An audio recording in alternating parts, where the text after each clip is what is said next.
I don't ever slow up, no I don't take shit. I got no love for the fakeness. If you wanna play tough and wanna hate this, I'll always show up. I don't ever slow up, no I don't take shit. I got no love for the fakeness. If you wanna play tough and wanna hate this, I'll always show up and make a statement. I don't ever slow up, no I don't take shit. I got no love for the fakeness. If you wanna play tough and wanna hate this, I'll always show up and make a statement. Everything. Marc Marquez membuat langkah maju yang penting pada hari ketiga tes pramusim MotoGP di Sepang dengan Ducati Desmosedici GP23, pada hari efektif keduanya, di mana ia finish di urutan ke-6 tercepat. Juara dunia MotoGP 6 kali, di musim pertamanya setelah meninggalkan Honda, menyelesaikan tes Sepang dengan sangat baik. Pada hari pertama, ia harus kembali ke pit box sebanyak 4 kali karena adanya kerusakan. Kami mengalami semua masalah yang mungkin terjadi, katanya. Meskipun demikian, pada sore harinya, ia mampu menyelesaikan hari yang layak. Ia melalap 47 lap dan putaran tercepat 1:58.621 yang menempatkannya di urutan ke-9. Pada Rabu, tanpa masalah teknis, pembalap Gresini Racing itu mampu melibas 72 lap dengan Ducati GP23. Meskipun dia meningkatkan putaran tercepatnya menjadi 1:58.118. Faktanya adalah bahwa eskalasi para pesaing membuatnya turun ke P14 yang memicu beberapa lonceng peringatan di antara para orang yang tidak percaya. Kamis, 8 Februari 2024, pada hari ketiga, Marquez membuat langkah maju yang jelas. Dia menyelesaikan 54 lap, 173 lap dalam 3 hari, dan mencatatkan waktu 1:57.270, tercepat ke-6, hanya kalah dari Francesco Bagnaia, Jorge Martin dan Enea Bastianini, adiknya Alex Marquez, posisi keempat, dan pembalap Aprilia, Aleix Espargaro. Ada gap lebih dari setengah detik antara pembalap 93 dengan rekor 1:56.682 milik Bagnaia. Saya puas dengan tes ini, karena perkembangannya positif. Saya tidak mengalami stagnasi sama sekali, tidak ada langkah mundur, kami terus berkembang setiap hari. Hari pertama sedikit kacau karena keadaan yang berbeda yang terjadi dalam satu hari. Hari kedua dan hari ketiga di dalam kotak semuanya sempurna dan ini memungkinkan kami untuk bekerja, jelas Marc di akhir tes Sepang.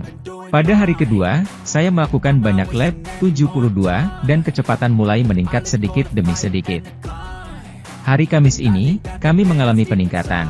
Kemarin, saya mengatakan bahwa saya harus memperbaiki time attack, karena disitulah saya paling menderita, dan kami juga bisa memperbaikinya. Jadi saya puas.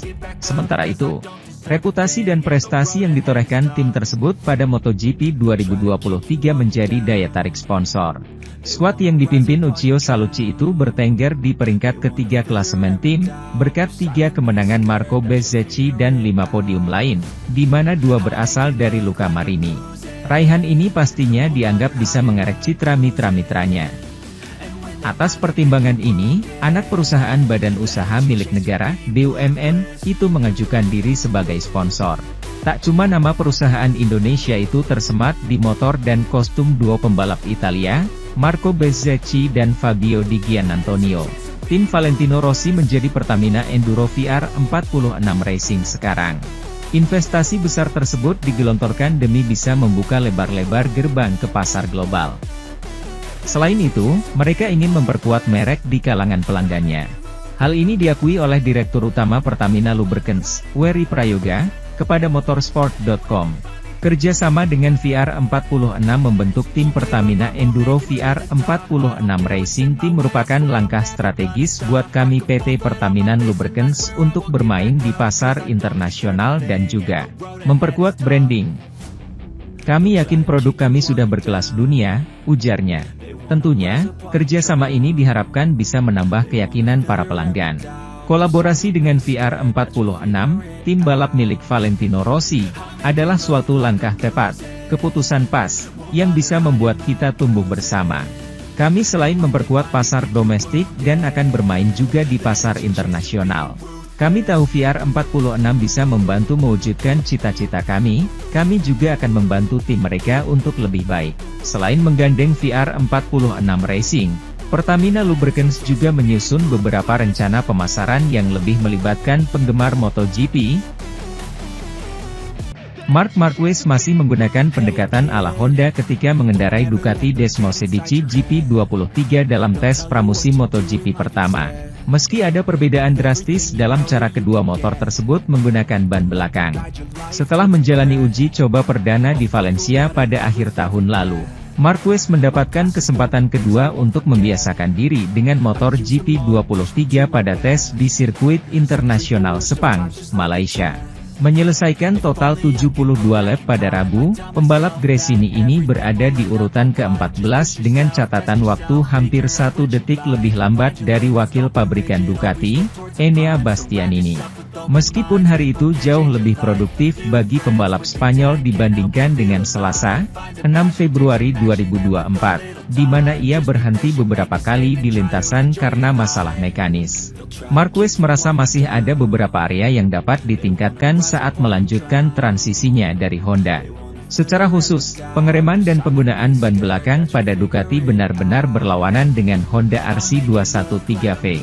Sesuatu yang juga ditemukan Luca Marini setelah mengambil jalan yang berlawanan dengan Marquez pada musim lalu dengan meninggalkan VR46 dan pindah ke HRC pada 2024. Marquez merasa perbedaan antara kedua motor tersebut sangat signifikan sehingga ia harus melupakan beberapa pola lama. Karena ia merasa gaya membalapnya saat ini tidak akan membuatnya bisa mengeluarkan kemampuan terbaik dari Ducati yang sudah berumur 1 tahun. Cara menggunakan ban belakang benar-benar berbeda, jelasnya. Untuk alasan itu, saya masih mengendarai Ducati seperti Honda. Di Valencia tidak masalah, tapi di sini tidak. Sekarang, saya harus menghilangkan kebiasaan selama 11 tahun yang telah berlalu. Jadi ini sulit. Ketika Anda berada dalam ritme, itu lebih mudah karena Anda memiliki lebih banyak waktu. Tetapi ketika Anda berada dalam serangan waktu, Anda tidak berpikir, Anda hanya mengandalkan insting. Ketika saya berkendara dengan insting, saya berkendara seperti Honda. Tapi itu bukan cara terbaik untuk mengendarai motor ini. Jadi selangkah demi selangkah, ini adalah sebuah proses. Sementara itu, juara bertahan MotoGP, Francesco Bagnaia, percaya bahwa fairing baru Ducati yang diuji di Sepang memiliki potensi sangat bagus untuk spesifikasi GP24. Pertama kali terlihat pada Ducati pembalap uji Michele Pirro pada Shakedown minggu lalu. Paket aerodinamis baru ini menggabungkan tata letak berundak di bagian samping motor dengan diffuser di bagian bawah fairing. Dua bagian yang telah diuji coba secara terpisah tahun lalu. Bagnaia, rekan setimnya di tim pabrikan Enea Bastianini, dan Jorge Martin dari Pramac. Semuanya mendapat kesempatan untuk mencoba aero baru pada motor mereka masing-masing untuk pertama kalinya, Rabu, 7 Februari 2024. Setelah mendedikasikan hari pembuka uji coba di Sepang untuk membandingkan versi mesin yang berbeda.